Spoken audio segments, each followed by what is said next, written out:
Yes, good morning everyone, as well from my side. I think we have quite a large title from mythology to technology, and I have the pleasure to introduce you to our keynote speaker, Lasha Bugadze, who is here with us today. He's one of the most known literary voices of Georgia, and yes, some of you have seen one of his plays last night, The Navigator. He works at the Kote Marjanishvili theater as house writer also, amongst many other things that you do. And we have given you the task to explain us a little bit what from mythology to technology means for you as a writer, but also we would like to give you or to give us an insight into the most recent contemporary Georgian theater developments ever since the end of the Soviet Union, and how things developed also here in the country. So, Lasha, the floor is yours. You want to stay? Yes, please. So hello, dear guests, let me speak on my own language, and Eka will help me. The translation.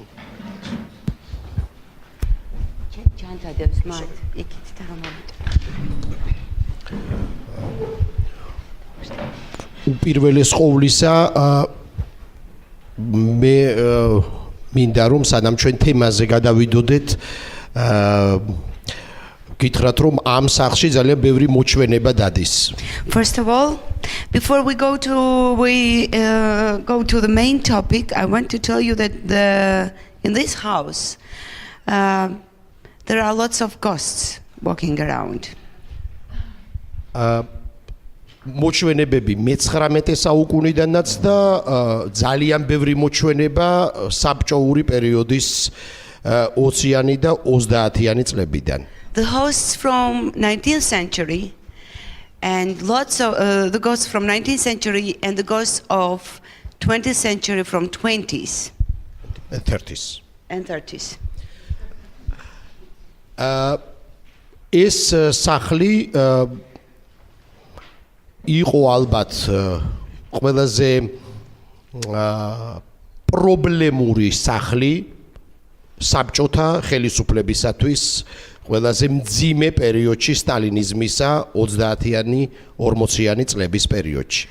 This place probably was the most difficult house, most difficult place for the government during the 30s and during the Soviet country, especially during Stalinism.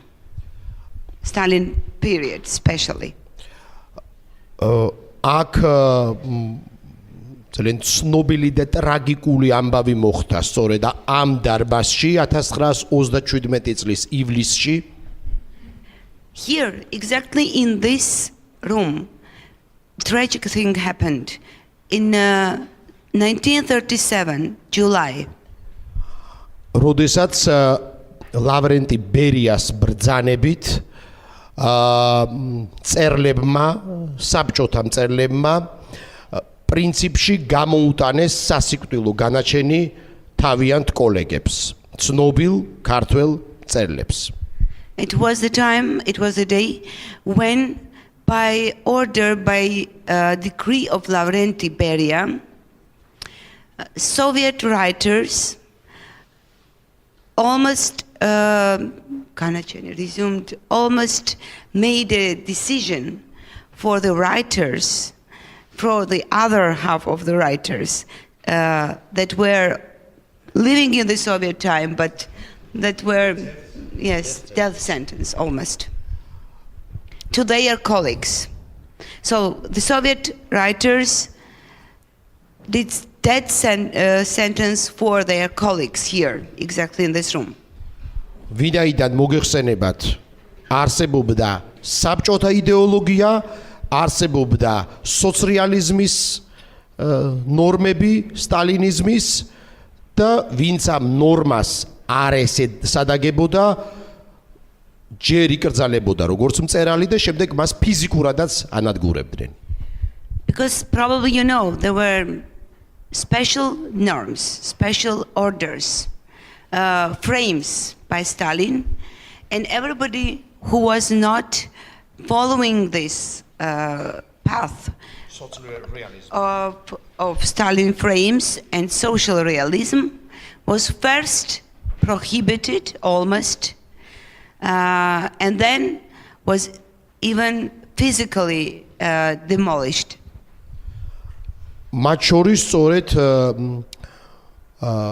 აქ სწორედ ამ პერიოდში სწორედ 37 წლის 18 ივლისს ძალიან ცნობილ ქართველ პოეტზე პაულო იაშვილზე ითქვა რომ ის არის ბურჟუაზიული ფაშისტური ტიპის მწერალი, ეს იყო აბსურდული ბრალდებების ხადია. So on July 18 in 1937, on that day, exactly here in this room, the writers accused their colleague Paolo Iashvili that he was a bourgeois writer, poet, that he was bearing and speaking out only fascist ideas. That was, of course, nonsense. პაულო იაშვილი წამოდგა ავიდა მეორე სართულზე. So the writer and the poet Paolo Iashvili, who was accused of all of this, got up, went to the second floor. იქ მას ჰქონდა მოტანილი სანადირო თოფი. There he had the gun for hunting gun. და აქ სხდომ იდეოლოგებს ლავრენტი ბერიას ჯალათებს მოესმათ გასტროლის ხმა მეორე სართულიდან. And those who were still in this room, the ideologists of Lavrenti Beria, heard the sound of a weapon from the second floor. პავლო იაშვილმა მოიკლა თავი. Paolo Iashvili committed suicide. და ეს იყო ალბათ ერთადერთი შესაძლებლობა რადიკალური პროტესტისა ბერიასა და სტალინის წინააღმდეგ, რომ მას ჰქონდა თავისუფლება იმისა, რომ თვითონ გადაეწყვიტა თავისი სიკვდილის სიცოცხლის საკითხი. And this was probably the most radical form of protest against Lavrenti Beria ideas by the time. The protest and the idea that he had the only one, it was him as a person, as a writer, as a human being to decide his life or death himself. ვინაიდან მას არც ერთი სხვა უფლება არაფრისა უკვე აღარ ჰქონდა. This was the only thing that he could have.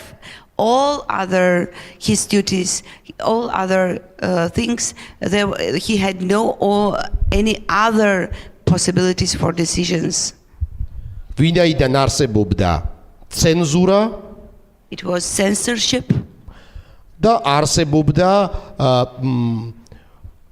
განსხვავებულად თავისუფლად მოაზროვნე ადამიანების განადგურების პრაქტიკული გეგმა. And there was a practical plan of liquidation of those who were thinking not the way a social government was thinking, and those who were free in their ideas. So there was a practical plan for liquidation of them. ზუსტად ჩვენ გვაქვს ფოტოები და როგორც წესი ძალიან ცნობილი რომანისტი მე-20 საუკუნის ერთ-ერთი უდიდესი ქართველი მწერალი მიხეილ ჯავახიშვილი იჯდა აი აქ კუთხეში.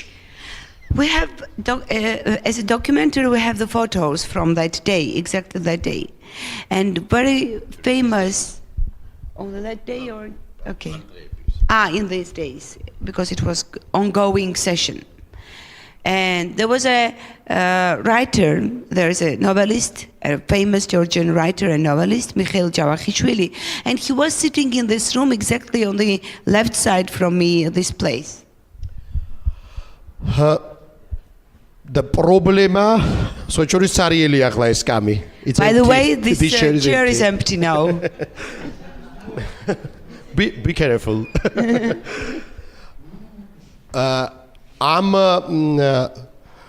პრობლემა რაში მდგომარეობდა? პრობლემა მდგომარეობდა იმაში, რომ საბჭოთა ხელისუფლება თავისუფალ მწერლებს აკეზებდა ერთმანეთის მიმართ და გაჩნდა აქ საუბრობდნენ იმაზე, რომ ქართველი მწერლები ერთმანეთის დასმენებით არიან დაკავებულები. ახსოვს ეს სიტყვა? დასმენა. There was the problem was following. Soviet government, the style of Soviet government was following. The government was pushing the writers to each other, against each other, and there was an idea also that some of the writers were writing the notes against their colleagues to the government. ეს იყო რასაკვირველია სიცრუე? Of course it was not true. ამიტომაც პაოლო იაშვილს აბრალებდნენ, რომ თითქოს და მან დაასმინა მიხეილ ჯავახიშვილი, მან დაასმინა თავისი კოლეგა, უდიდესი ქართველი პოეტი ტიციან ტაბიძე, რომელიც უკვე ერთი კვირის დაჭერილი და დახვრეტილი იყო. Of course that was not true, and this is why, and Paolo Iashvili was accused that he made a note, a letter against Mikhail Javakishvili, the writer who was here, and also he made this against Tizian Tabidze, a great Georgian poet who was already a week ago in jailed, and he was already executed. ამიტომაც ეს გასროლა პაოლო იაშვილისა იყო ამის ჟესტი, რომ თავისი სიმართლის დამტკიცებისაც პლუს. So Paolo Iashvili, he committed suicide in order to prove his truth. მიხეილ ჯავახიშვილიც ზუსტად აგვისტოში ერთი თვის შემდეგ ის ჩეკას NKVD-ს სარდაფებში წამებით მოკლეს. ამ სხდომიდან ერთი თვის თავზე აგვისტოს ბოლოს. And in a month from this meeting, in August, Mikhail Javakishvili was in jailed in again in Cheka, probably KGB, Russian Soviet Stalin KGB, and he was also executed in the buildings of KGB. He was tortured and executed. რასაკვირველია, ეს მწერლები, რომლებიც დახვრეტილი იყვნენ, ფაქტობრივად აიგრძალენ თითქმის 40 წლის განმავლობაში. All of the writers who were executed were prohibited almost for 40 years. პრინციპში ზოგიერთი 70 წლითაც სანამ საბჭოთა კავშირი არ დაიშალა. Some of them even for 70 years until Soviet Union collapsed. სხვათა შორის აქვე ჩანართის სიტყვით იმასაც ვიტყვი, რა კი ფრანკფურტის წიგნის ბაზრობა ვახსენეთ, რომ მიხეილ ჯავახიშვილის რომანები გამოდის დღეს გერმანიაში, სულ რამდენიმე დღის წინ იყო ერთ-ერთი მისი ცნობილი რომანის კვაჭი კვაჭანტირაძის პრეზენტაცია, სწორედ წლევანდელ ფრანკფურტის წიგნის ბაზრობაზე. And while we speak of Mikhail Javakishvili, I want to add that for Frankfurt Buchmesse, for next year, the novels of Mikhail Javakishvili are published in German. And last week it was a presentation of his book, Kvachi Kvachantiradze, in German language. So you have the possibility also to read this book in German. და თუკი ჩვენ ამ რომანს წავიკითხავთ, ან ასევე მიხეილ ჯავახიშვილის მეორე რომანს, რომელიც ასევე გამოდის, ჯაყოს ხიზნებს, ჩვენ დავინახავთ თუ რა ხდებოდა სტალინის საბჭოთა კავშირში და საქართველოში. And if we read this novel, and if you have also possibility to read another novel which will be published soon, and the novel by Mikhail Javakishvili, The Guests of Chakov.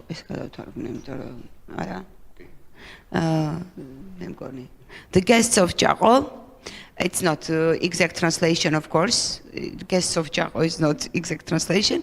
But the book will be published in Germany next year. So if we read these two books, you will understand very well what was happening in Georgia in those, and in Soviet Union in those times of 20s, 30s, 40s and later. ეს წიგნები არის ასევე საოცრად აქტუალური დღესაც. These books are very, very important and actual today as well. ვინაიდან მართალია დღეს არ არსებობს სტალინიზმი, მაგრამ პრობლემა კვლავაც აქვს პოსტსაბჭოთა სივრცეში თავისუფლებას. These books are very important today as well because there is no more Stalinism. But the freedom still has problem. Freedom still meets obstacles after the era of Soviet Union, in post-Soviet times. იმიტომ რომ ის პრობლემა, რომელიც მოდიოდა წითელი მოსკოვიდან 20-იან და 30-იან წლებში და რომელსაც აღწერდა მიხეილ ჯავახიშვილი. Because the problems that was coming from Red Moscow, this was the name, we called it Red Moscow, in those years, and the problems that were described, for example, by Mikhail Javakishvili. ეს პრობლემები პრინციპში მოსკოვიდან მოდის დღესაც საქართველოსთვის და არა მხოლოდ. These problems are still coming from Moscow today. In this country, at present, in this Georgia, and not only to Georgia. თუნდაც უკრაინისათვის და თუნდაც ყველა იმ პოსტსაბჭოთა ქვეყნისათვის, რომელსაც უნდა თავისუფლება და რომელსაც არ უნდა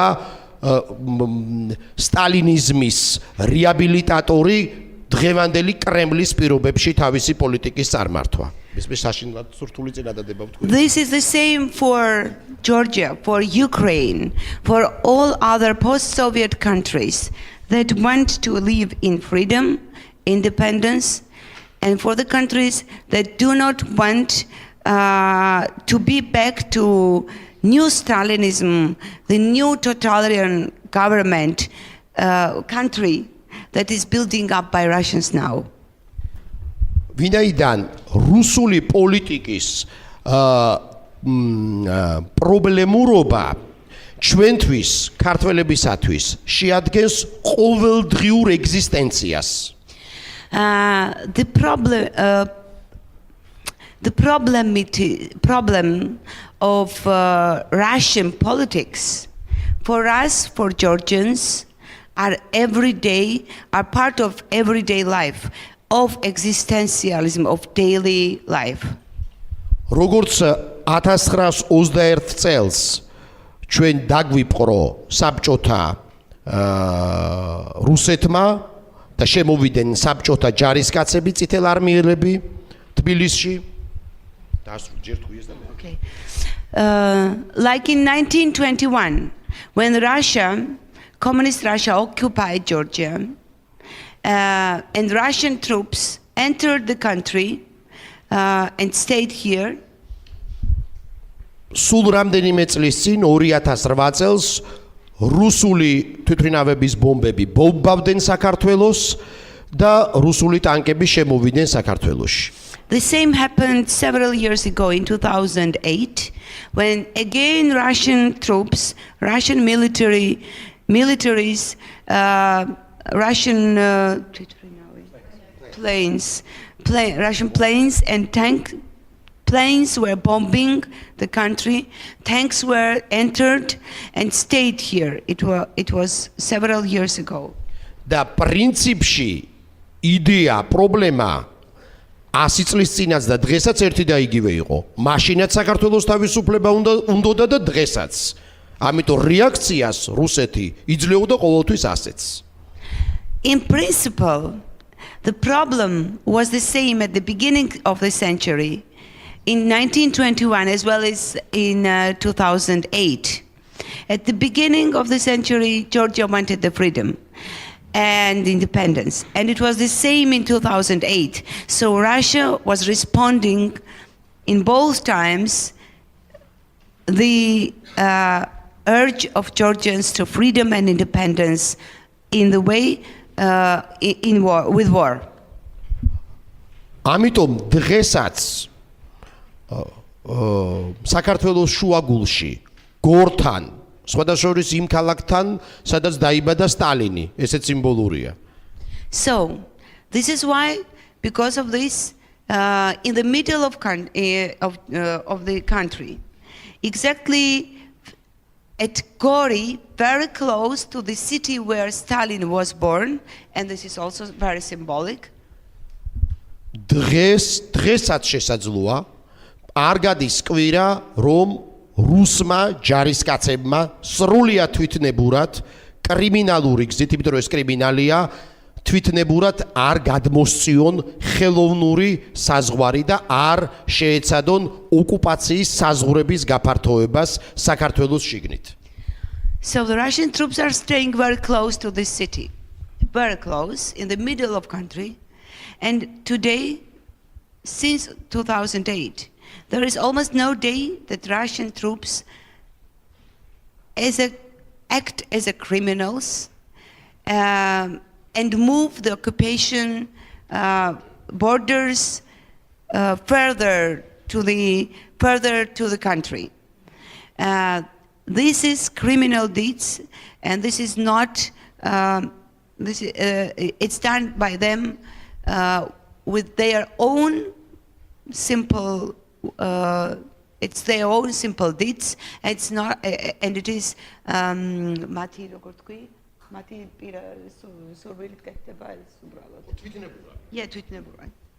yeah. Resume. ამიტომ ეს ყოფნა არ ყოფნის საკითხი საქართველოსთვის პოლიტიკური თვალსაზრისით, სოციალური თვალსაზრისით და ლიტერატურაშიც ეს არის ჩვენი ყოველდღიურობის განცდა. გადავრჩებით, გავქრებით თუ გავაგრძელებთ დამოუკიდებელ სახელმწიფოში ცხოვრებას. ეს არის ყოველდღიური შეგრძნება დაბიჯერეთ. So what is our daily feelings in such a context, in such circumstances, is following. Are we going to survive? And are we going having future or not? This is our daily feelings, daily ideas. შესაბამისად, ეს ჩანს ალბათ ეს სტრესი, ეს ერთგვარი ტრამვაც ჩანს ბუნებრივია თანამედროვე ქართულ ლიტერატურაშიც და ეს აისახება თანამედროვე ქართულ თეატრშიც. So this trauma, this stress is very obvious in modern Georgian literature, and certainly it is reflected in theater playwriting as well. That's it. Thank you. Thank you.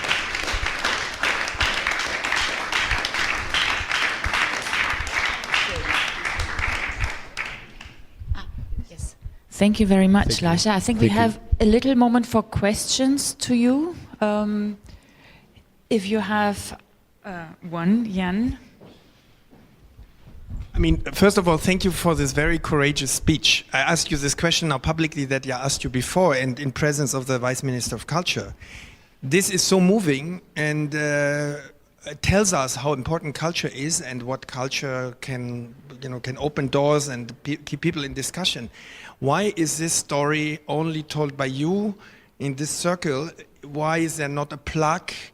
Is this a story that's in the school books? Where's the memory of the monuments that were here, that were taken down? You know, we all look at beautiful Freedom Square, and we don't know it was Lenin Square. Is there a way you're planning that future generations can learn from this history by commemorating it through the arts, through monuments? Thank you for the question. Of course, I think it's one of the challenges in the world now as well. I was speaking with the representatives from the United States recently about the thing that there is a huge discussion in the society. Do you want to preserve something that you don't like, or you have to find another way how you preserve it, in a sense, or where it can be presented. It's not, I think that for us, of course, we have the Museum of Occupation. We, of course, obviously know our history and our tragedy, in a sense, which is still a tragedy. And of course, you will find it in the books. You will find it in historic exhibitions as a description everywhere. Thing is that also there's some. I wanted just to say one of the example in my speech. I had to say that culture institutions in most of the cases needs funding, and they are dependent on the funding. Do you know there is only one public institution that earns so much money that they don't really need any public funding? Can you guess? Yes, I was there. It's the Stalin. Absolutely, yes. So you would say that, of course, there is still an interest in there, and of course, also you might also know that there is an European cultural root of totalitarian architecture. Yes, and we are now working on it in a sense to because there's constantly everyone wants to destroy it, to demolish it, because we don't want to remember, and this is something that from the past and it's very painful for us, etc. Of course, this is very well understood, but the thing is that even it's very important to preserve it, so that you show everyone, every generation, what was the history there. Because if you demolish it, you might also demolish the tragedy and tragic, these hard times that we had, which was very brilliantly expressed by Lasha, that we now have, we have to preserve it in a sense to show, and so that everyone understands where we lived, where we still continue to live, and what is the pain that we all had to witness. And of course, this is something that we invest highly, because we now try to make them, to grant them the status of the cultural heritage. This is how you try to preserve them in terms of the legislation, so that nobody can destroy it and demolish it. And this is something that we now work very actively to create, not to create, but recreate the stories. Because what you've said is very genuine thought, because we have a lot of cultural heritage in our country. It's very hard to preserve them all, and the whole government budget is not enough to do it. That is why we are trying to engage the whole society in a sense for them to be engaged, even not only financially, but to have an opportunity to go there, just clean something or take care of something. And that's why we try, of course, to recreate the stories that is available there, to bring the digital world there as well, because there's one thing that you rehabilitate something, but another thing is how you comprehend something, how you grant access to it. And that is why digitalization for us, for our ministry, is one of the main priorities as well. And in terms, it gives an opportunity for everyone then, not only in Georgia, but also abroad, to grasp the whole thing. And very soon we will join the cultural roots of the totalitarian regime. So it means that it will be available throughout the Europe, to see what was created then and what it's associated with. Thank you. Yes, thank you very much. Yeka? Yeah? You will answer, and then I will also want to say two words about your question, which is what I არა, პრინციპში იანის შეკითხვა არის ძალიან სწორი, მართებული, იმიტომ რომ სავსე არის ეს ქალაქი და ეს ქვეყანა მოგეხსენებათ ტრამვული ისტორიებით. That's a very good question from you, Jan, because this country and this city especially is full of traumatic stories. და ჩანს ბუნებრივია სხვადასხვა ეტაპები, რა ტიპის პრობლემები გაიარა, თქვათ, ამ ქვეყანამ, თქვათ, 30-იანი წლებიდან 80-ან, 90-იან წლებში. And you can observe different stages, what kind of problems we went through, starting from 30s, in late in 80s, in 90s, and later. და ხშირად ბუნებრივია რომ ისტორია რაღაცა საშინელ გაკვეთილს გვაძლევს. And of course, very often history gives us very difficult lessons. და თუ კი ამ ისტორიას არ დავინახავთ, ბუნებრივია გაკვეთილსაც ვერ ვისწავლით. And if we don't see this history, it's natural we cannot get anything from these lessons. შესაბამისად, თუმცა მე მაინც გამოვიჩენ ლიტერატუროცენტრიზმს. Despite of this, I will anyway show literary centrism. ყველა ეს ისტორია ბუნებრივი არის წიგნებში და არის ტექსტებში. All these stories are in books and in texts.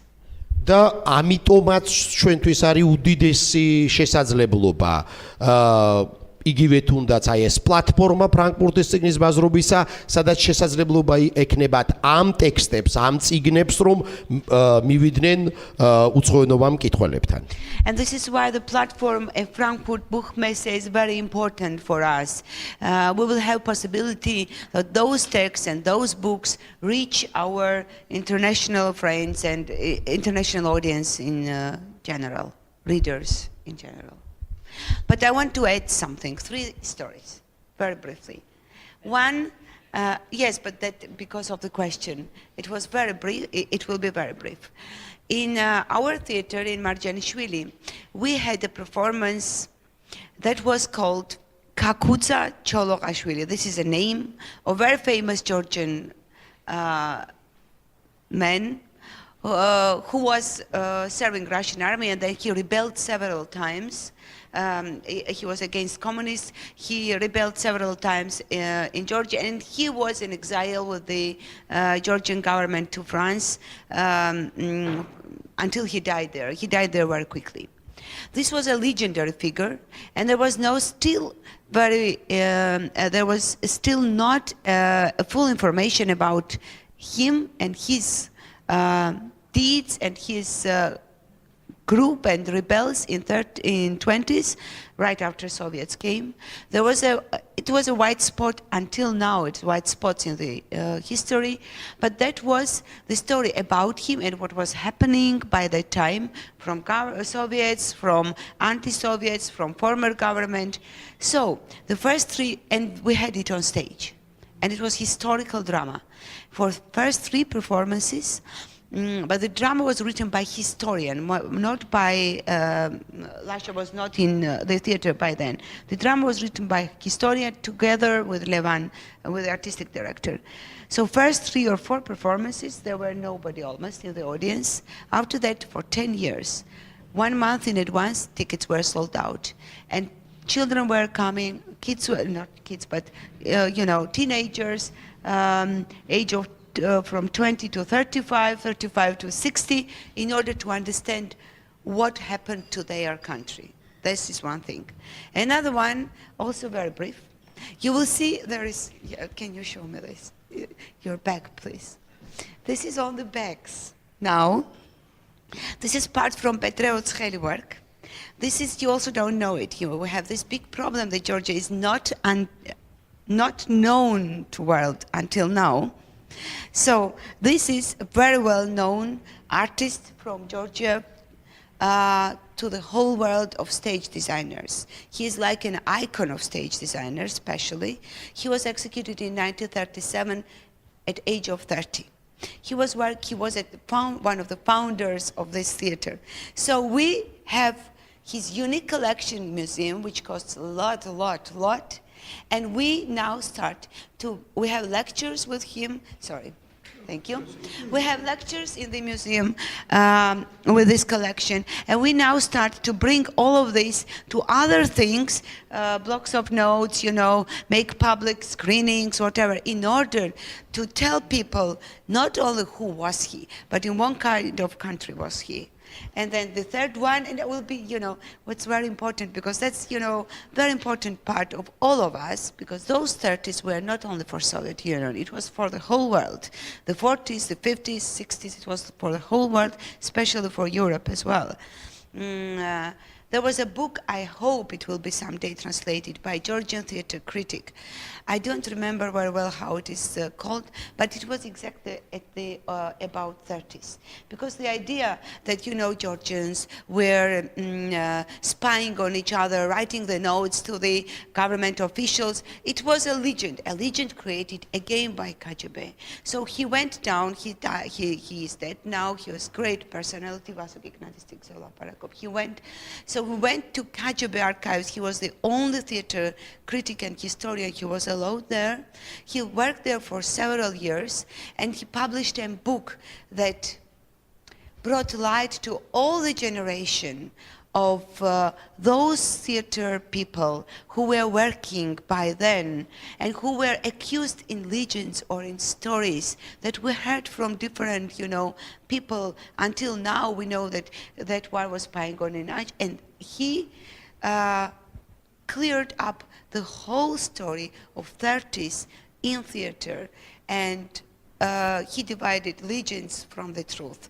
And that's the book, I think, very important for not only theater, but for the general meaning of freedom and urge for independence, not only for the country of Georgia, but for all former Soviet, post-Soviet countries, as Lasha said, and nowadays for the whole world as well.